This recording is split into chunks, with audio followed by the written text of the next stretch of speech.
તો આ સાથે આજે અષાઢી બીજના રોજ ગુજરાત સહિત દેશભરમાં ભગવાન જગન્નાથજીની રથયાત્રા નીકળી છે। ત્યારે અમદાવાદમાં 148મી રથયાત્રા યોજાઈ રહી છે। જય રણછોડ માખણચોરના જયઘોષ સાથે પરંપરાગત રીતે ભગવાન જગન્નાથજીની તેમના ભાઈ બલરામજી અને બહેન સુભદ્રાજી નગરચર્યાએ નીકળ્યા છે। આજે સવારે ગૃહમંત્રી અમિત શાહે મંગળા આરતી કર્યા બાદ ભૂપેન્દ્ર પટેલે પહિંદવિધિ કરી હતી, જે બાદ રથયાત્રા શરૂ કરવામાં આવી હતી। ચોમેર હર્ષ ઉલ્લાસનું વાતાવરણ જોવા મળી રહ્યું છે। અમદાવાદના પોલીસ તંત્રએ જડબેસલાક સુરક્ષા વ્યવસ્થા ગોઠવી છે। ભાવિકોને કોઈ અગવડતા ન પડે તે માટેની જરૂરી તમામ બાબતોનું ઝીણવટપૂર્વક ધ્યાન રાખવામાં આવ્યું છે। આ વખતે પહેલીવાર AI ટેકનોલોજીનો ઉપયોગ કરવામાં આવ્યો છે। અમદાવાદમાં જગન્નાથ ભગવાને આભૂષણ અને સોનાનો મુગટ ધારણ કર્યો છે, ત્યારે દર્શન માટે ભક્તોની ભીડ જોવા મળી રહી છે। મહત્વપૂર્ણ છે કે દર વર્ષે અષાઢ સુદ બીજના દિવસે અમદાવાદમાં ભગવાન જગન્નાથ નિજ મંદિરમાંથી બહાર આવી નગરચર્યા પર જાય છે। ભગવાનના મોસાળ સરસપુરમાં ભાઈ બલરામ અને બહેન સુભદ્રા સાથે જગન્નાથજીનું મામેરું થાય છે। લાખો સંતો અને ભક્તો સરસપુરની પોળમાં જમણવાર કરે છે અને ત્યારબાદ રથયાત્રા નિજ મંદિર પરત આવવા પ્રસ્થાન થાય છે। દર વખતની જેમ આ વખતે પણ હાથી, ટેબ્લો, અખાડા, વેશભૂષા અને ભજન મંડળીઓ રથયાત્રામાં જોડાઈને ખાસ આકર્ષણ જમાવ્યું છે। શાન અને હર્ષોલ્લાસ સાથે ભગવાન જગન્નાથની અમદાવાદમાં 148મી રથયાત્રા નીકળી રહી છે। આપ મારી આસપાસ જોઈ શકો છો કે અહીં ઘોડાપુર ઉમટ્યું છે। શ્રદ્ધાળુઓ છે એ હજારોની સંખ્યામાં છેક મંદિરથી લઈ અને મંદિર સુધી આ જ રીતે યાત્રાને જોવા માટે ઉમટી પડ્યા છે। આખી યાત્રા છે એ 2 કિલોમીટરમાં પથરાયેલી છે અને યાત્રાનો રૂટ છે એ 18 કિલોમીટરનો છે। સવારે 7 વાગ્યાથી નિજ મંદિરથી નીકળેલી યાત્રા આજે રાત્રે 8 વાગ્યાને 20 મિનિટે પરત ફરશે। આ યાત્રામાં 101થી વધારે ટેબ્લો અને હજારો લોકો કરતબ કરી રહ્યા છે, તે આપ જોઈ શકો છો। 17 ગજરાજને પણ આમાં સમાવવામાં આવ્યા છે। ખાડિયા પાસે છે અમુક ગજરાજ છે એ આજે બેકાબુ બન્યા હતા, પરંતુ તેમને પણ હવે કાબૂમાં કરી લેવામાં આવ્યા છે। દર વર્ષની આ પરંપરા છે અને આ વખતે વિશેષ વાત એ છે કે પોલીસે આ યાત્રાની અંદર ડ્રોન મેપિંગથી ટ્રાફિકને કંટ્રોલ કરવા માટેની પૂરી કવાયત કરી છે, એટલે કે કોઈ પણ અનિચ્છનીય બનાવ ન બને અને ટ્રાફિક કોઈ એક જગ્યાએ ન થાય એની પણ હાઈટેક રીતે છે એ તકેદારી રાખવામાં આવી છે।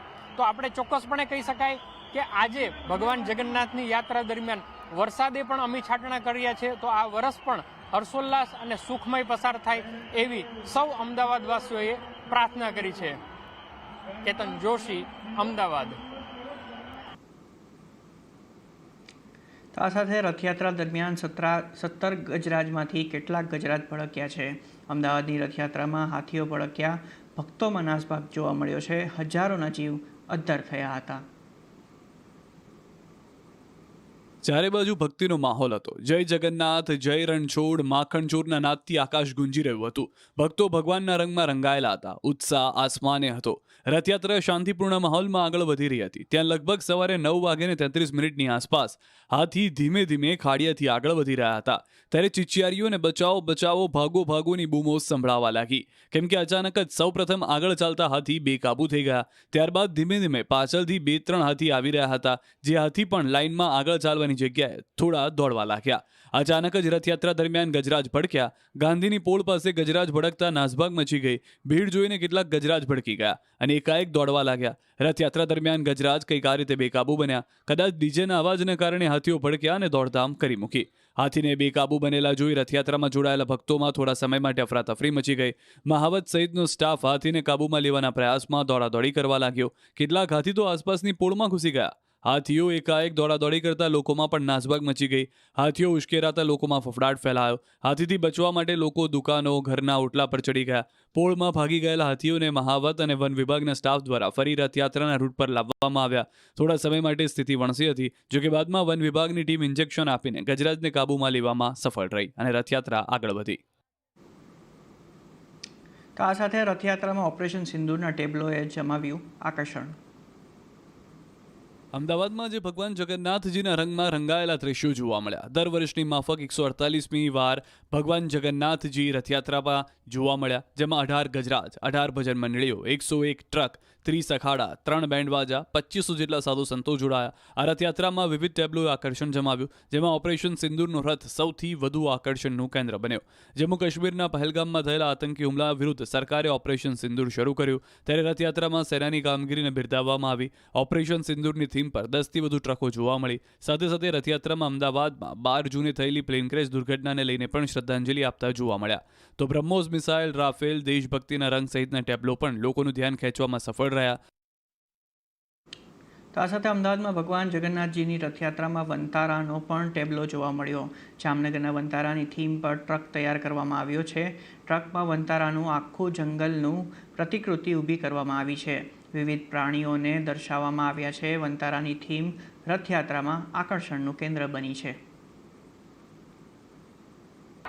ભગવાન જગન્નાથની 148મી રથયાત્રામાં વંતારાનું પણ એક આકર્ષણનું કેન્દ્ર છે જોવા મળ્યું છે. જોઈ શકો છો કે જે વંતારા જામનગર ખાતે આવેલું છે તેનું પણ એક થીમ સાથે એક ટ્રક છે તે તૈયાર કરવામાં આવી રહ્યો છે. જોઈ શકાય છે દ્રશ્યોની અંદર કે કઈ રીતે જે રીતે અનંત અંબાણી વંતારાને લઈને જે પોતાનું એક આગવું યોગદાન છે તે આપી રહ્યા છે, ત્યારે જે દ્રશ્યોમાં જોવા મળી રહ્યું છે કે કઈ રીતે આખું જે કહી શકાય કે વંતારા જામનગર તેના થીમ ઉપર આખું આયોજન છે તે હાલ કરવામાં આવ્યું છે. દ્રશ્યોમાં જોઈ શકાય છે કે વંતારાનો આખો જે ટેબ્લો છે તૈયાર કરવામાં આવેલું. દ્રશ્યોમાં જોઈ શકાય છે કે કઈ રીતે આખું વંતારા છે તે અહીં ઊભું કરવામાં આવ્યું છે, કારણ કે સમગ્ર વિશ્વનું એકમાત્ર એવું વંતારા છે કે જ્યાં જે એનિમલ છે તેની સારવાર થતી હોય છે.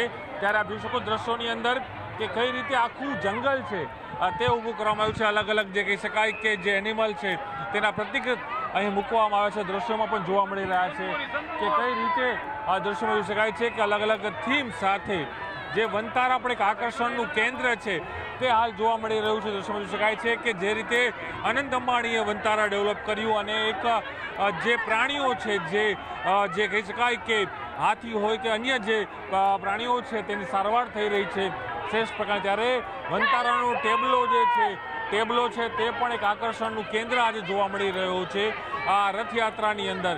ખાસ કરીને ભગવાન જગન્નાથ જ્યારે નગર યાત્રાએ નીકળી રહ્યા છે પોતાના બહેન અને ભાઈ સાથે, પરંતુ તેની સાથે આકર્ષણના કેન્દ્રો જે છે તે આ ટેબ્લો હોય છે. દ્રશ્યોમાં જોઈ શકાય છે કે કઈ રીતના દ્રશ્યો છે કે જે જોઈ શકાય છે કે દ્રશ્યોની અંદર કે આ તમામ જે વંતારા છે તેના જે અલગ અલગ જે ટેબ્લો છે ત્યાં આકર્ષણનું કેન્દ્ર છે તે હાલ અહીં બન્યા છે અને લોકો પણ તેની એક અલગથી જોઈ શકે. બાળકો પણ છે તે જોઈ રહ્યા છે આ વંતારાના જે ટેબ્લો છે તેને દ્રશ્યોમાં જોવા મળી રહ્યું છે. ખાસ કરીને એ પણ હું બતાવવાનો પ્રયાસ કરીશ કે કઈ રીતે આખું જે વંતારા છે તેને ડેવલપ કરવામાં આવ્યું છે. વંતારાનું જે આખું થીમ છે તે થીમ સાથે આખું જે ડેવલપિંગ છે તે કરવામાં આવ્યું છે. દ્રશ્યો જોઈ શકાય છે.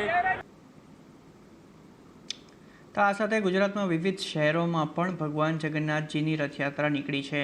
અમદાવાદમાં ભવ્યતાથી ભવ્ય ભગવાન જગન્નાથની રથયાત્રા નીકળી, જેની સાથે ગુજરાતના અન્ય શહેરો જેમ કે રાજકોટ, અરવલ્લી, દાહોદ સહિત ભગવાન જગન્નાથની રથયાત્રા નીકળી હતી.